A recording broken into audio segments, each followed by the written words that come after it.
Саламатсыздарбы урматтуу телекөрүүчүлөр, радио каармандар, мекендештер. Биз адаттагыдай күн сайын саат 9-да болчу республикалык штабтын пресс борборунда өзүбүздүн басма сөз жыйыныбызды баштайбыз.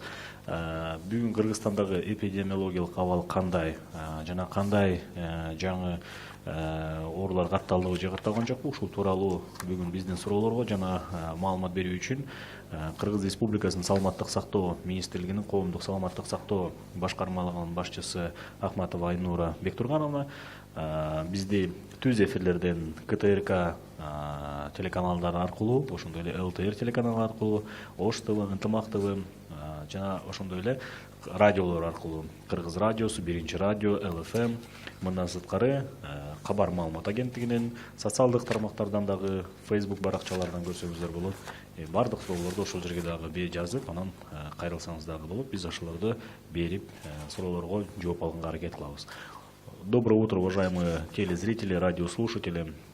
Мы начинаем нашу ежедневную традиционную пресс-конференцию в 9 утра в пресс-центре Республиканского штаба. На наши вопросы также об эпидемиологической ситуации в Кыргызстане расскажет начальник управления общественного здравоохранения Министерства здравоохранения Кыргызской Республики Ахматова Айнура Бектургановна. Вы нас видите и слышите в прямых эфирах на телеканалах КТРК, ЛТР, НТМА, Ош ТВ, на радиостанциях Кыргыз радиосу, Биринчи радио, ЛФМ, также информационное агентство Кабар, также в социальных сетях, в Фейсбуке и других источниках в социальных сетях. Айнура Бектургановна, какие у вас новости на 9 часов сегодняшнего дня? Доброе утро, уважаемые телезрители, радиослушатели и представители средств массовой информации. На 26 марта 2020 года, согласно данным Всемирной организации здравоохранения, в мире количество затронутых стран и территорий составило 197. И в этих странах подтвержденных случаев по всему миру составило 414 179 человек. В том числе выздоравливших по данным университета Джона Хопкинса составило 113 770 человек и смертей 18 440. Для проведения обсервации и возможной госпитализации граждан, прибывающих в Кыргызской Республике, силами Министерства здравоохранения и Кыргызской Республики развернуто койко-мест 2290. В стационарах развернуто 1623 коек, в резерве 715 коек, из них 215 коек – это палаты интенсивной терапии, и в резерве 68 коек. Локализация и количество коек будет обновляться в связи с учетом ситуации, развития эпидемиологической ситуации в стране.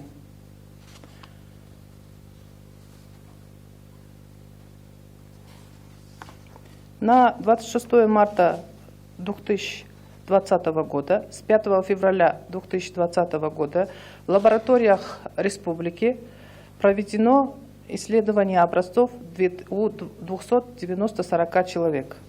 У 44 человек результат положительный, то есть это говорит о том, что на 26 марта 2020 года в Кыргызской Республике 44 подтвержденных случая COVID-2019 или коронавирусной инфекции. Контактных всего 1328 человек, из них контактных по семье 363 человека, и остальные из этого числа это другие контакты. Родственники, друзья, коллеги. Вчера мы оповещали о 2 случаях, подтвержденных новой коронавирусной инфекции. Это у одного 5 контактов подтверждено, у другого 6 контактов, так как они находились в местах обсервации и затем на домашнем карантине.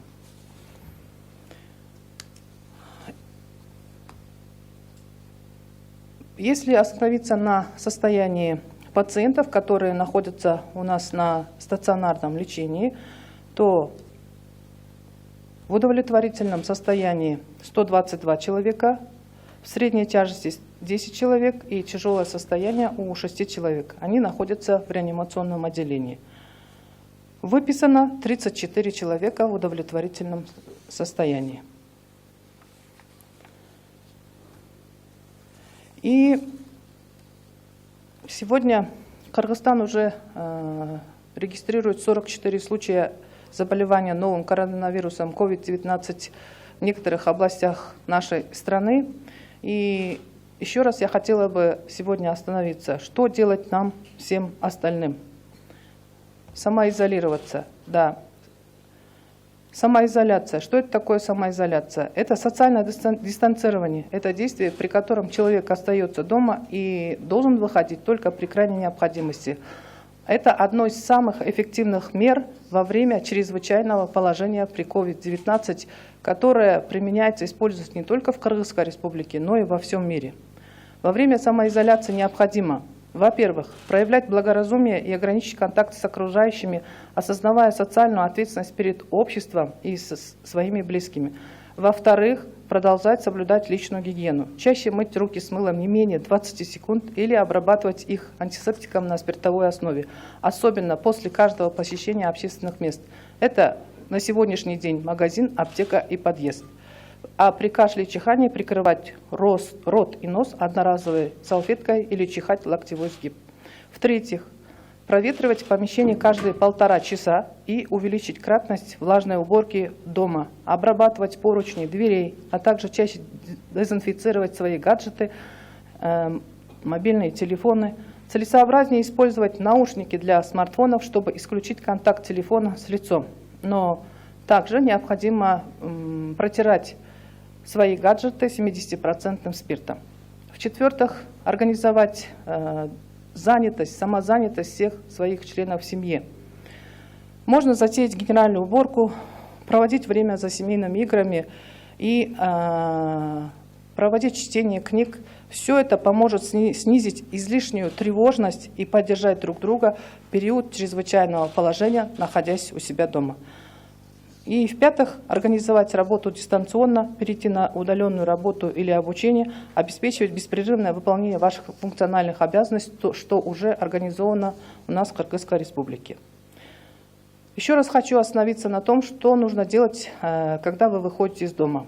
Выходите на улицу в одежде с длинными рукавами, носите с собой салфетки, используйте их при открытии дверей, нажатии кнопок лифта и при открытии дверей подъезда и других действий. Выбрасывайте использованные салфетки в урны. Старайтесь меньше использовать наличные, обрабатывайте руки после каждого контакта с купюрами. Не трогайте лицо, нос, глаза без обработки рук. Используйте маску в общественных местах, в транспорте, в аптеке, в магазине. Старайтесь не пользоваться общественным транспортом. Соблюдайте дистанцию с другими людьми примерно 2 метра. И по возвращении домой, как я вчера отмечала, хочу еще раз остановиться на этом. Обрабатывайте руки антисептиком, снимите обувь, обработайте дезинфицирующим средством ухода, уберите ключи и сумку в отдельную коробку, которую вы выделите для этого. Обрабатывайте все, что вы приносите с собой. Обработайте очки и телефон 70% спиртом, верхнюю одежду снимите, оставьте у входа, затем вывести ее на балкон на 3 часа. Помойте руки с мылом не менее 20 секунд, примите душ или обработайте все части тела, которые у вас были открыты.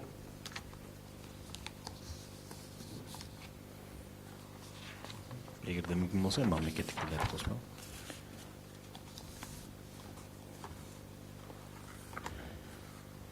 Саламатсыздарбы, урматтуу телегөрүүчүлөр, радио угуучулар, массалык маалымат каражаттарынын өкүлдөрү.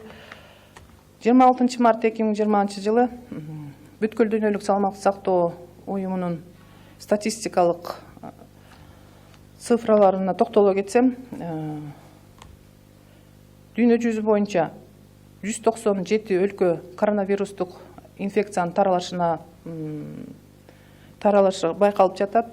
Бул өлкөлөрдө 414.179 учур катталды. Айыгып чыккандардын саны 113.770 адамды түзөт. Ал эми каза тапкандардын саны 18.440 адамды түзөт. Кыргыз Республикасында Саламаттык сактоо министрлигинин жана өзгөчө кырдаалдар министрлигинин бирге жүргүзгөн иш аракетинин негизинде 2290 койкалардын даярдалган. Стационарларда 1623 койка даярдалган, резервде 715 койка бар. Анын ичинен 215 койка интенсивдик терапия жүргүзүүчү палаталар, резервде 68 койка бар. Эпидемиологиялык абалга жараша бул койкалардын саны көбөйүү пландары түзүлгөн.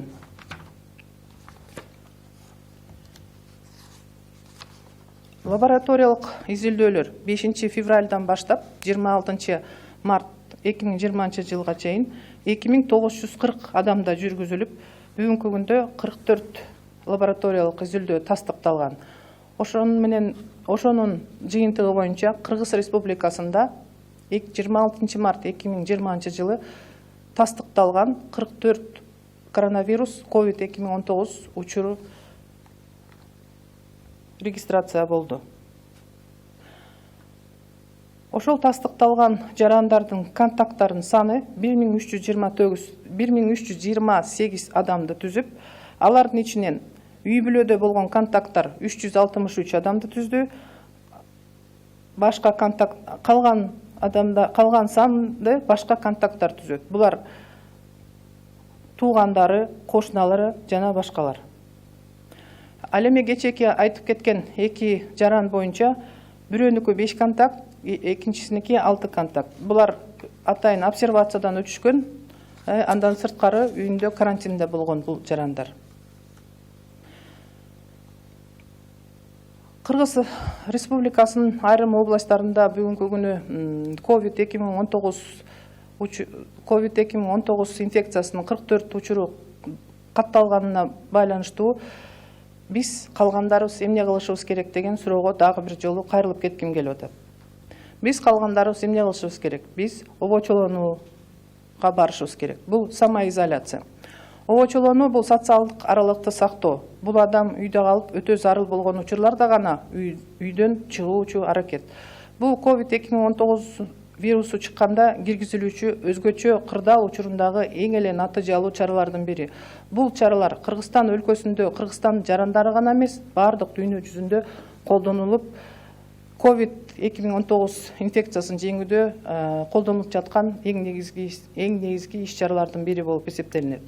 Обочолонуу учурунда төмөндөгү эрежелерди сактоо зарыл. Биринчиден, акыл эстүүлүктү көрсөтүп, коомдун жана өзүнүн жакындарынын астындагы социалдык жоопкерчиликти моюнга алып, айланадагылар менен болгон байланыштарды чектөө. Экинчиден, жеке гигиеналык эрежелерин сактоону улантуу. Колду тез-тезден 20 секунд сайын жууп туруу же аларды спирт камтылган антисептик менен тазалоо. Муну өзгөчө коомдук жайларга бүгүнкү күндө бул дүкөн, даркана, подъезд барып келген сайын аткарыш керек. Ал эми жөтөлгөндө жана чүчкүргөндө ооз жана мурунду кагаз кол-арчы менен жабуу же чыканактын бүгүлгөн жерине чүчкүрүү жана жөтөлүү. Үчүнчүдөн, ар бир 1,5 саатта бөлмөнү желдетип туруу жана үйдү нымды тазалоонун санын көбөйтүү. Эшиктин туткаларын тазалоо. Ошондой эле өзүңөрдүн гаджеттериңер, ноутбук, смартфондор, телефондоруңарды дезинфекциялоо. Телефонду бетке тийгизбей, смартфондор үчүн кулакчандарды пайдалануу. Бирок аларды 70% спирт менен үзгүлтүксүз сүрүп туруу зарыл. Төртүнчүдөн, үй бүлөнүн бардык мүчөлөрүнүн өз алдынча бир нерсе менен алек болуусун уюштуруу керек. Үйдү толук тазалоону баштоо керек, китеп окуу. Болбосо андан башка иш аракеттер менен алектениш керек. Бул ашыкча кооптонууну азайтууга жана өзгөчө кырдаалдар учурунда бири-бириңерди колдоого жардам берүүчү иш аракеттер. Бешинчиден, өзүңөрдүн функционалдык милдеттериңерди тынымсыз аткарылышын камсыздоо менен жумушту аралыктан аткарууну уюштуруу. Бул иш аракеттердин бардыгы азыр Кыргызстан өлкөсүндө мамлекеттик органдарда, бардык медициналык уюмдардан башка органдарда колдонулуп жатат. Үйдөн чыккан учурда көчөгө жеңдер узун кийим кийип чыккыла. жаныңарга кагаз кол арчыларды салып жүргүлө. Аларды эшиктерди ачканда, лифттердин баскычтарын басканда жана башка учурда пайдаланууга зарыл. Колдонулган кол арчыларды таштанды челекке ташташ керек, ооздору жабылган таштанды челектерге. Акчаны азыраак кармаганга аракеттенгиле.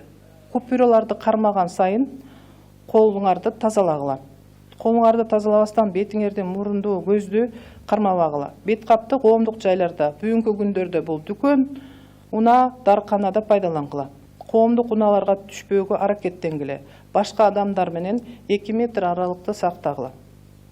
Үйгө кайтып келгенде колуңарды антисептик менен тазалагыла. Бут кийимди кире беришке чечип, дезинфекциялоочу каражат менен тазалагыла. Ачкычтарды, сумканы кире бериштеги өзүнчө бир кутуча же коробка коюп, ошолорго салып жүргөн бардык буюмдарыңарды салып коюп, андан кийин тазалаңыздар. Көз айнеңерди жана телефонду 70% спирт менен тазалаш керек. Сырткы кийимди чечип, кире беришке коюп, андан кийин 3 саатка балконго же болбосо короого жайып коюш керек.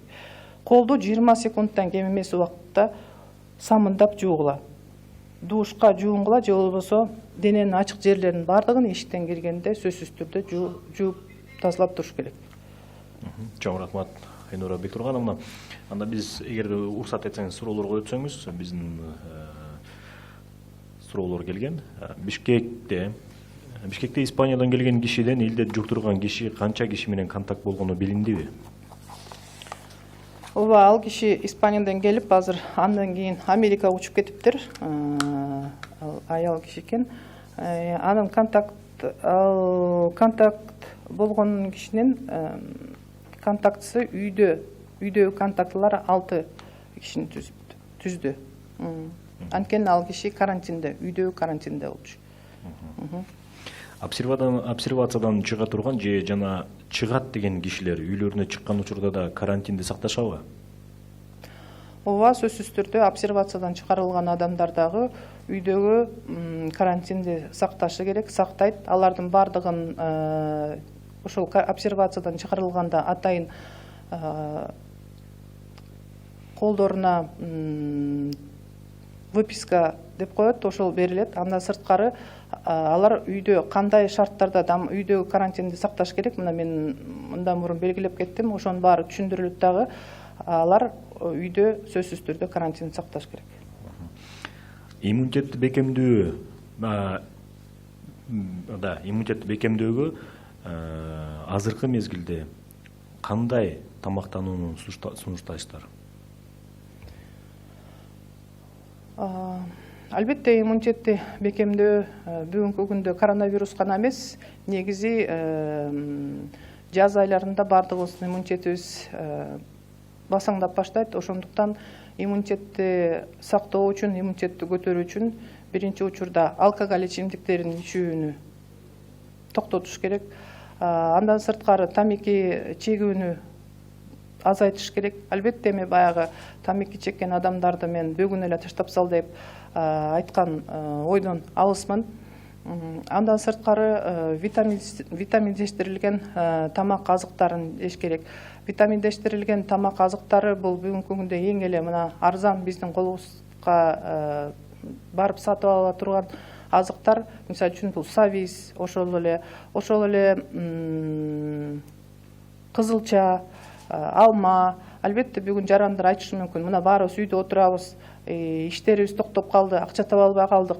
Каяктагы витаминди айтып атат, бул Акматова деп деле сөздөр болушу мүмкүн. Бирок мына савис, кызылча, андан сырткары бал, андан сырткары үйдө өзүбүз жасаган ысык тамак, мына мунун баарын адамдын иммунитетин сактоого жардам берет. Жашылча, андан сырткары бир күндө тамак ичпей жүрө бербей, мына негизи күнүмдүк күндө студенттер көптөр иштеп, убактысы болбойт, көбүнчө фастфуд менен тамактанышат. Мына ошол фастфуд менен тамактануу дагы иммунитеттин басаңдашына алып келет. Бүгүнкү күндө ошол ысык тамакты ичип, андан сырткары бир күндө 2 литр, 2,5 литр жылуу суу ичиш керек. Муздак эмес, ошол жылуу суудан ичип туруш керек. Чоң рахмат. Коронавирус чарбалык заттарда, телефон, кийим-кечек жана башка ушул сыяктуу буюмдарда канча убакытка чейин өлбөй сакталып турат? Негізінен коронавирус өзі тегеректе сыртқы чөйрөдө 3 саатка чейин, а эми аэрозолдук абалда 7-8 саатка чейин сакталат деген бүткүл дүйнөлүк саламаттык сактоо уюмунун ошондой изилдөөлөрү бар. Ошондуктан биз айтып атабыз, негизи сөзсүз түрдө мен жана белгилеп кеткендей өзүңүздөрдүн колдонгон бардык буюмдарыңарды жана 70% спирт менен сүртүп турушуңуздар керек деп. Азык-түлүк саткан маркеттерде эл көп. Маркеттин тазалыгы канча саатта бир жасалып турушу зарыл?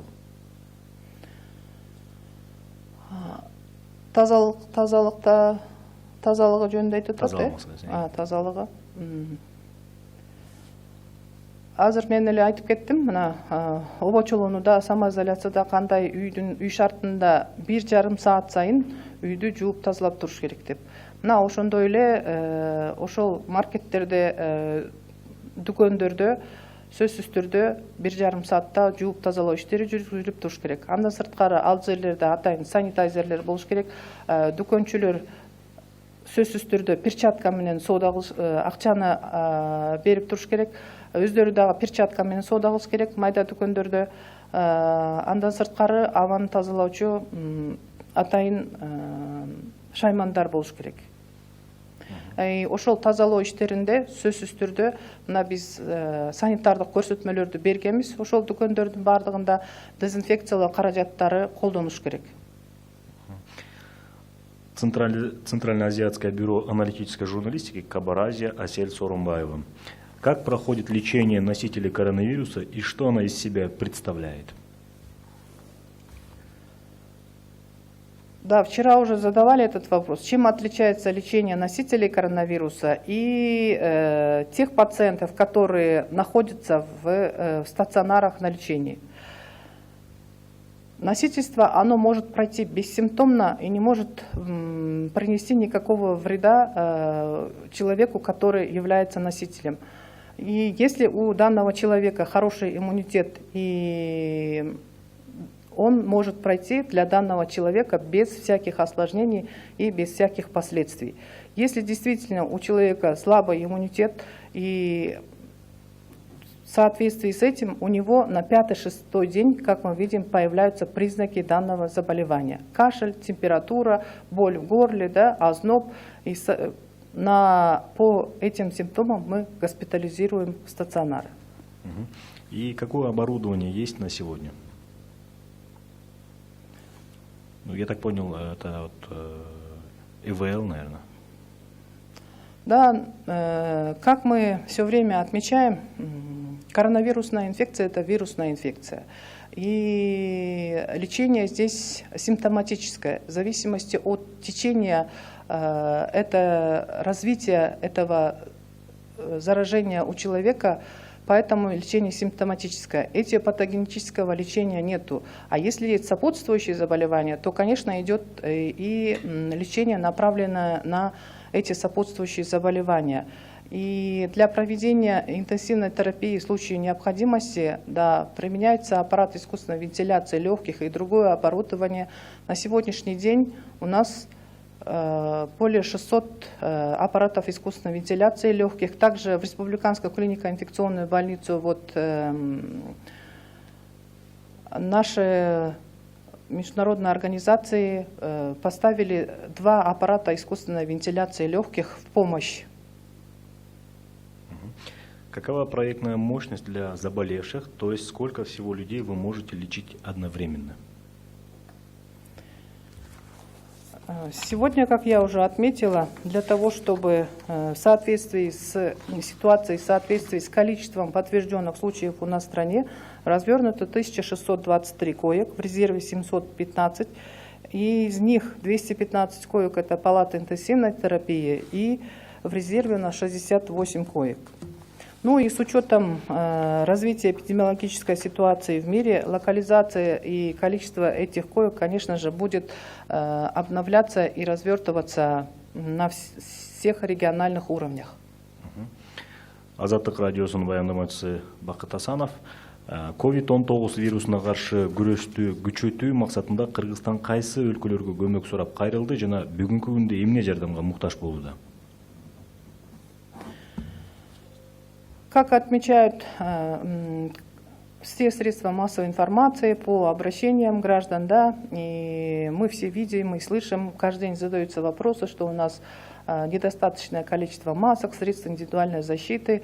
И вот сегодня на границе Китайской Республики с Кыргызской Республикой, на Туругарте, Китайская Республика оказала гуманитарную помощь. И с Китайской Республики сегодня пришли маски, средства индивидуальной защиты для населения Кыргызской Республики. Буга Россиялык маалымат каражаттары Кыргызстан Россияга 100 000 тест систем, 300 ЭВЛ аппарат, 200 стационарный и 300 портативный тепловизор, 20 000 үй карантиндеги адамдарды көзөмөлдөө үчүн электрондуу браслет, 10 000 биологиялык коргоо костюмун сураганын жазды. Бул чынбы? Россиянын массалык маалымат каражаттары жазып чыкты дейби? Мен негизи бизге Россия Федерациясы мына COVID-2019 учурлары дүйнө жүзүндө регистрация болуп баштаганда баштап Россия өлкөсүнө биз атайын ПЦР тест системаларын алып атабыз. Россия өлкөсүнө негизи ыраазычылык билдирип кетишибиз керек. Алар ошо эң биринчи эле ПЦР системаларды Россия өлкөсү бизге берип келип атат. Ооба биз кайрылып атабыз Россия өлкөсүнө бизге атайын реактивтерди, реагенттерди берсеңиздер колдон келишинче деп. Эгер бет каптар болсо жардам беришиңиздер керек деп кайрылып, колунан келишинче жардам берүүгө кайрылып атабыз Россия Федерациясына. Бирок могу азыр айтып атат 1000 тест система, андан кийин мынча тепловизор деп, бул маалыматты мен текшеришим керек. Анткени кайсыл маалымат каражаттарына чыкты экен, эмнеге алар таянып ушуну чыгарды экен, биз муну дагы тактап анан айтышыбыз керек. Рахмат. Биринчи радиодон суроо. Аймактардагы медицина кызматкерлеринин коргонуу жабдыктары камсыз болгонбу? Айрымдары элементардык маска жок экенин айтышууда. Албетте, эми биз бул суроого күндө эле кайрылып атабыз. Айтып атабыз, мына масканын негизи 197 өлкө бул коронавирус илдети менен бүгүн жабыркап отурат. Ар бир өлкөдө, биздин өлкөдө 44 учур катталып атса, ал эми өлкөлөр бар, бир күндө 300 учур катталып атат.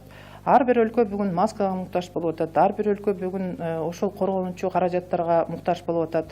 Ар бир өлкө биздин өлкөлөрдүн ортосундагы ошо маска чыгарган, ошол сактануучу каражаттарды чыгарган өлкөлөрдөн границалар жабык болуп калды. Бирок ошого карабастан биз мына Кыргызстанда атайын производство иштеп жатат ошо маскалар чыгаруу боюнча. Эң биринчи ошол очоктордогу, эң биринчи ошол медициналык уюмдардагы иштеп жаткан кызматкерлерди маскалар менен жана коргонуучу каражаттар менен камсыз кылалы деген аракетти жүргүзүп атабыз. Албетте, мына маска эртең менен түшөт, эртең менен болгон маскаларды, бизден резервде болгон маскаларды алып келип аптекаларга алынып келет. Ошол медициналык баягы COVID-2019 менен жабыркаган адамдарды кабыл албаган уюмдарга алып келебиз. Ал бир күндө түгөнөт, кайра биздин запастарыбызды үстүнөн дагы толуктап атабыз. Андан сырткары азыр белгилеп кеттим, мына биз бардык эл аралык уюмдарга кайрылганбыз. Андан сырткары бардык ишкерлер бар, жардам беребиз деген, аларга кайрылдык.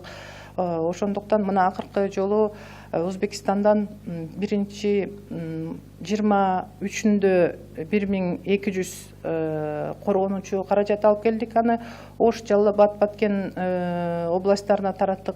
Андан сырткары дагы 1650 кечээ мына дагы коргонуучу каражат алынып келди. Ошентип улам баягы каражаттарды алып келип бардыгын камсыз кылууга аракеттердин бардыгын жасап атабыз. Мына жаңа эле айтып кеттим, Кытай өлкөсүнөн дагы көчөтүнүчүндө атайын гуманитардык жардам келди. Ал жерде дагы ошол бет каптар, андан сырткары коргонуучу костюмдар жана башка каражаттар келди. Марал радиосу Түменбай Абдинаби уулу. Айрым дүйнөлүк маалымат каражаттары COVID-19 вирусунун мутация болуп кеткенин, анын айынан жаш иммунитеттерге да залакасы оор болуп жатканын жазып жатышат. Бул боюнча кандай так маалымат бар? Негизинен эми бул COVID-2019 өзү жаңы вирус болуп атат. Жаңы Кыргызстан гана эмес, эң эле өнүккөн өлкөлөрдө дагы бул вирусту аягына чейин изилдеп чыгыша элек, изилдөөлөр жүрүп жатат. Ошол бүткүл дүйнөлүк саламаттык сактоо уюмунда дагы көп изилдөөлөр жүрүп, бул вирус өзүн кандай алып барат, кандай мутацияга берилет, кандай өзгөчөлүктөрү бар деп күндө изилдөөлөр жүрүп жатат. Бардык өлкөлөр азыр ошол ооруп калган адамдарды дарылоого багытталып, андан сырткары окумуштуулар кандай мутация болуш керек, балдарга кандай зыян тиет, андан сырткары жаш өспүрүмдөргө кандай тийиши мүмкүн, аялдарга, эркектерге, кары картаңдарга кандай зыян тийиши мүмкүн деп бүгүнкү күндө өзүңүздөр уккандай мына негизги эң эле көп зыян тийгизген бул 60 жаштан өйдө жарандарга зыяны көбүрөөк тиет деген мына изилдөөлөр бар. Ал эми ошол суроо берип кеткен журналист айткандай, бүгүнкү күндө ошол мутация болгондон кээ бир өлкөлөрдө жаш балдарга дагы азыр бул вирус чугуп, алар дагы оорушу каттала баштады. Бирок биздин өлкөдөгү биз белгилеп кеткен 1 жашка чейинки, андан кийин 6 жаштагы, андан кийин 14 жаштагы балдардын вирус тастыкталган, бирок булардын абалы канааттандырарлык. Медициналык кызматкерлерге ыктыярдуу жарандар кандай жардам бере алат? Жардам берүүнү каалагандар кимге кайрыла алат?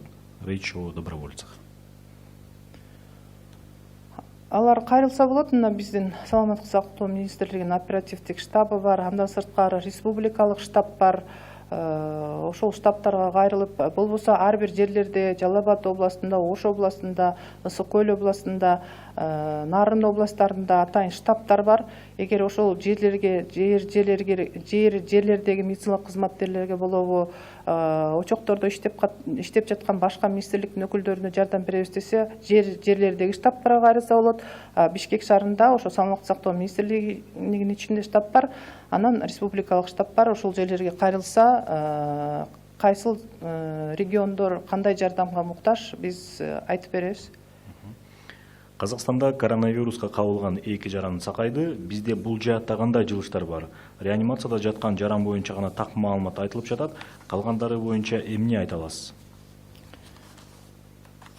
Бүгүн мен белгилеп кеттим. Азыр бизде бүгүнкү күндө ооруканадан өзүн жакшы сезип, канааттандырарлык абалда болгондугу үчүн 34 жаран ооруканалардан үйлөрүнө чыгып кетти. 122 адамдын абалы канааттандырарлык. Ал эми оор абалда азыр 6 жаран. Средней тяжести, состояние средней тяжести 10 жаран. Мына өзүбүз көрүп атабыз, 34 жаран чыгып кетти. Буларда коронавирус дагы тастыкталган эмес, бирок баягы ОРВИ жана грипп симптомдору менен булар жаткызылган, дарылоо процесстери өтүп, өзүн жакшы сезип чыгып кетишти. 122 жаран өзүн жакшы сезип жатат. Буларда коронавирус тастыкталган жок.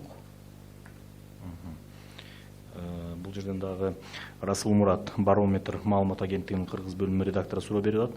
Чет жактагы канча кыргызстандыктардан коронавирус аныкталды?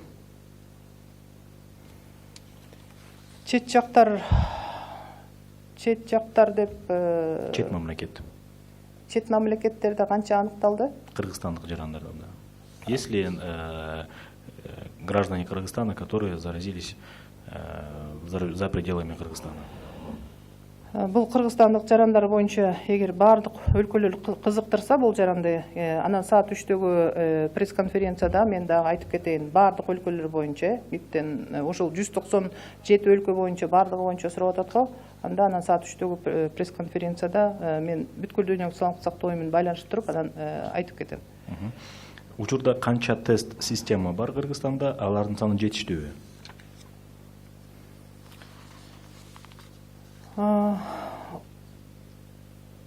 Кыргызстанда тест системаларынын саны жетиштүү. Ооба, албетте баягы жаңы тест система жок кезде тест системалар Кытай өлкөсүндө гана бар кезде, анан Россия Федерациясында гана иштелип чыкканда, албетте алардын саны жетишсиз болгон. Бүгүнкү күндө мына өзүңүздөр көрүп атасыздар, тест системалар жардам катары гана келбестен Россия Федерациясынан, Япониядан келди, Турциядан келди жардам катары. Андан сырткары азыр ишкерлер дагы бул тест системаларды алып келүүгө даяр болуп атат. Ошондуктан тест системалардын саны жетиштүү. Азаттык радиосунун баяндамачысы Бакыт Асанов бир тактоо иретинде суроо берип атат. Станционардык дарылоодон өтүп жаткан бейтаптардын абалы боюнча айта кеттиңиз. Анын 120 кишинин абалы канааттандырарлык, 10 адамдын абалы орточо оор, 6 адам реанимацияда, 34 адам канааттандырарлык абалда ооруканадан чыгарылды. Обсервациядагы адамдар да булар туурабы? Вирус табылган жок да булардан, анда эмнеге алар реанимацияда? Бул 6 адамдан вирус табылган адамдар. Булар ооруканада болчу да. Ана бүгүнкү күндө булар реанимацияга которулгандар.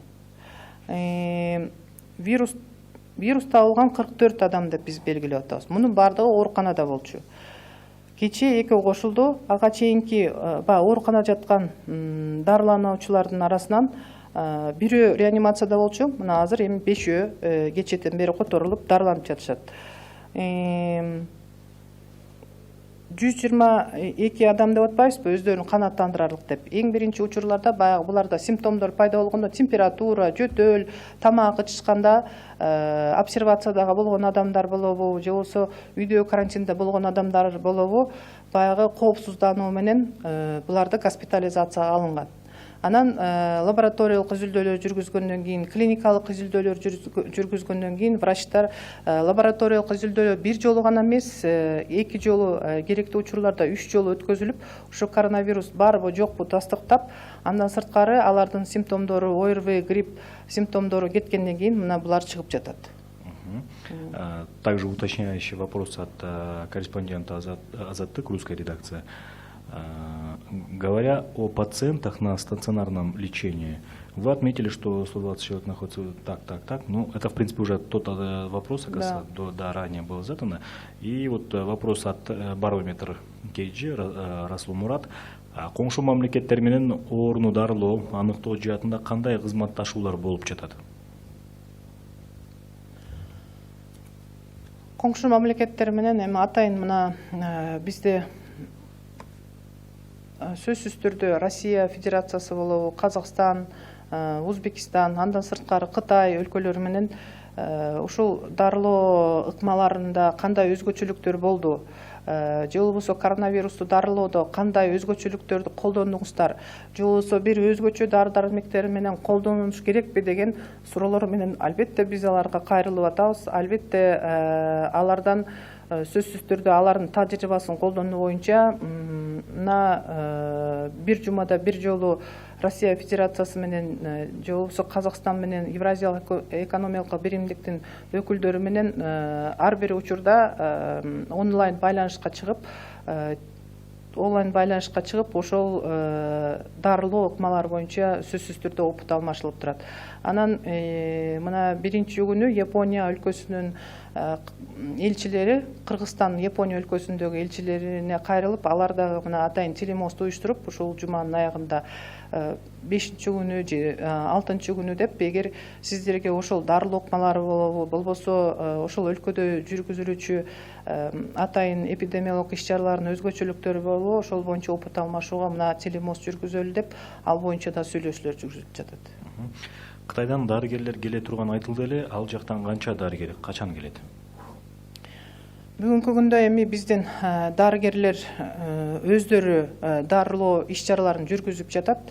Кытай дарыгерлеринин азыркы убакта, мына азыркы күндө бүгүн же эртең келүү муктаждыгы жок. Эгерде алар менен сүйлөшүүлөр жүргүзүлдү, эгер ошондой муктаждык болсо, аларды келүүгө ошол Кытай Республикасынын Ден соолук комитети менен сүйлөшүү жүргүзүлүп, анда алар келишет. А бүгүнкү күндө андай муктаждык жок. BBC радиосунун баяндамачысы Абдыбек Казиев: Казакстанда 2 киши COVID-19 айыкканы айтылууда. Кыргызстанда вирусу аныкталган 44 адамдын арасында абалы жакшырып, калыбына келе баштагандар барбы? Негизинен 44 адамдын ичинен мына 16 адамдан сырткары бардыгы абалы канааттандырарлык. Экинчи суроо: көп өлкөлөрдөгү тажрыйбаны эске алып, азык-түлүк саткан дүкөн, гипермаркеттерде иштегендердин баарына милдеттүү түрдө колгап кийгизүүгө мүмкүнбү? Ошол эле мисалы биздеги Бишкек шаарындагы ири гипермаркеттерди эске алса болот. Албетте, бул санитардык көрсөтмөлөр берилген, ошол маркеттердин, ошол тамак аш саткан дүкөндөрдүн ишкерлерине сөзсүз түрдө мындай санитардык көрсөтмөлөр берилген. Аларда иштеген дүкөнчүлөрдүн бардыгына милдеттүү түрдө колгап кийгизиңиздер деп. Эгер ошондой фактылар болсо, сиздер да бизге айтып койсоңуздар, ошол биздин эпидемиологдор, санитардык врачтар дагы баягы башка эпидемиолог иш-аракеттер менен алектенип, күнүгө бул контролду, текшерүүнү жүргүзүүгө мүмкүнчүлүгү болбой калып атат. Бирок сиз айткан маалымат боюнча дагы бир жолу биз ошол дүкөндөрдө дүкөнчүлөрдүн колгап кийген, кийбегендигин контролго алабыз. Акипресс, агентство Акипресс, уточняющий вопрос. Можно узнать подробности о 6 госпитализированных, кто они, сколько им лет, какие у них сопутствующие заболевания? Это граждане разного возраста, от 30 и до 70 лет. Вот один мужчина, да, пожилой, от 30 до 70 лет. На сегодняшний день проводятся все необходимые мероприятия для того, чтобы они смогли вылечиться и смогли вернуться домой. Информационное агентство Акипресс, Назигуль Джусупова. На 26 марта сколько граждан Кыргызстана, находящихся за рубежом, заражены коронавирусом? Назовите страны и количество человек в каждой. Ну, мы на этот вопрос, наверное, ответили. Назигуль Джусупова опять. Сколько граждан находятся на домашнем карантине? Выявленные зараженные коронавирусом находились в обсервационных зонах или на домашнем карантине? Она имеет в виду, наверное, все 44 да. Граждане, да? Да, среди них есть и те граждане, которые находились в обсервации, и среди них есть контактные. В основном это граждане, которые посещали Малый хадж Умра, и их контактные в семье. Есть ли тенденция к излечению у заболевших граждан? У скольки граждан отмечается положительный процесс?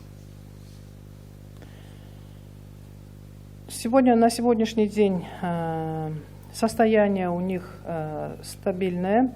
У 44 подтвержденных, 16 находятся в состоянии средней тяжести, в тяжелом состоянии. И оставшиеся граждане, конечно, есть тенденция к выздоровлению. Так. Очень много вопросов.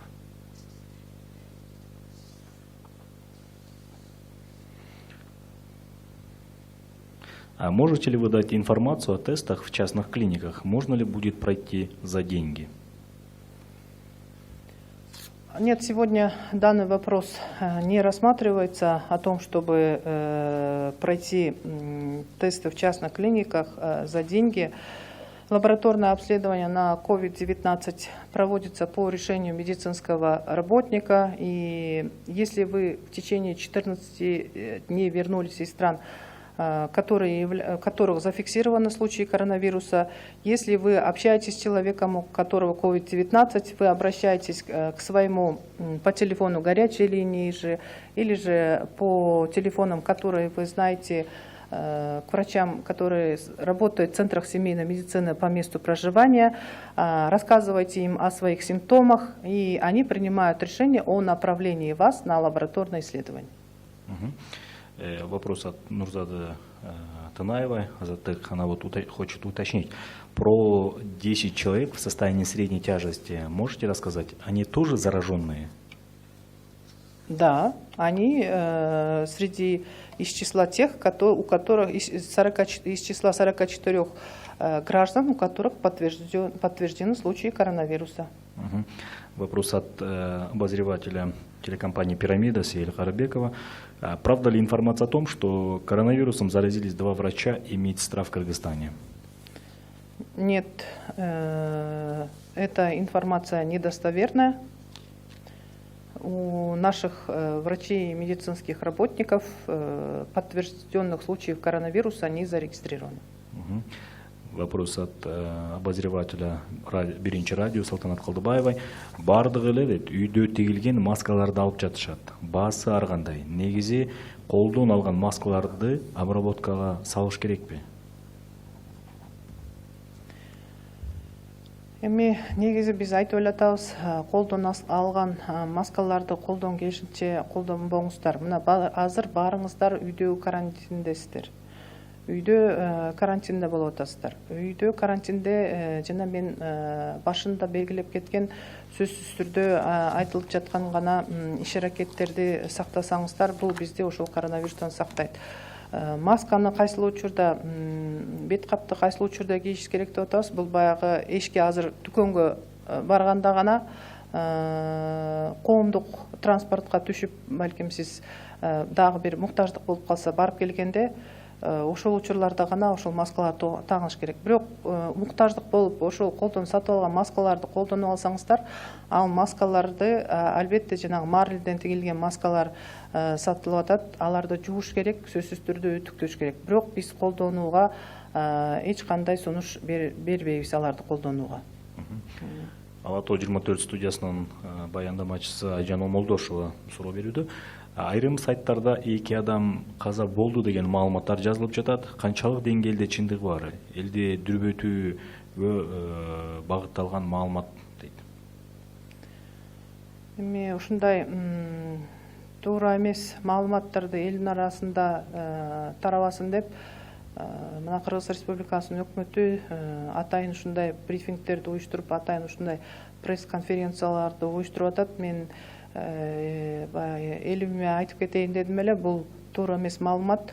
Ошондуктан сиздер мындай маалыматтарга колдон келишинче таянбаңыздар. Бул туура эмес маалымат. Айнура Бектурганова, чоң рахмат. Бизге баардык суроолорду окуганга жетиштик.